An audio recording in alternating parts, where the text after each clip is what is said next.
Dental Daga Medina Gunas Doikot, d'Ivoire Abidjani di Kwarka, 2020. Banala, furu cew, ani dembaya tigibu, uyu muso kalu, uyu muso kunya, uyu hera beka muso yile, uyu deme, uyu hinawla, uyu kunakanya, kunya, lado anga hera bebe solo nyine ko. Allah subhanahu wa ta'ala uri fa rabbika lanas'alannahum ajma'in amma kanu ya'malun. O wodiri jomma yimɓe ɓe de ɓe ngaldu ko ɓe naam jitteɓe kala ko ɓe golluno gaga aduna ga foti ko moƴƴi walla ko woni ako Allah subhanahu wa ta'ala e qur'an ay min kala sisani wa ala ko ka ko ray munde wa ala ko koy ba fo mo woye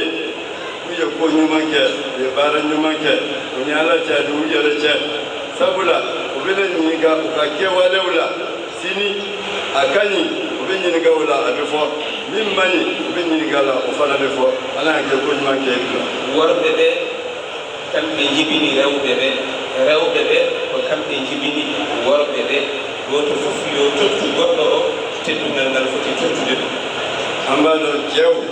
wuluɓe ɓe muso bange muso wuluɓe ɓe jew bange naɓe ti o dona ɓe kalaga buñami ikanga doni buña cogomina yaka buña dama ka dafa o ɗumana ala kamɓe buña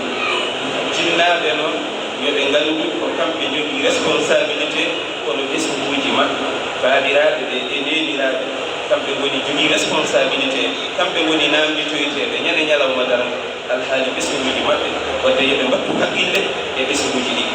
bange mbaw cew ani muso bange mbagaw abaɗo ko ɓe dembeya